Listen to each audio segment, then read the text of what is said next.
আলাইকুম।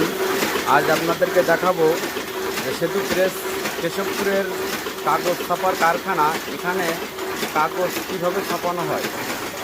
প্রথমে এই মেশিনে কাগজ কাটা হয়, তারপরে দেখুন এখানে ওই কাগজগুলো সাজানো আছে। হাওয়ার মাধ্যমে কাগজটা উঠিয়ে নিচ্ছে। উঠানোর পর কাগজটাকে এভাবে মেশিনের টিকার সাহায্যে সোজা করে, তারপর দেখুন এখানে বড় বড় রোল আছে।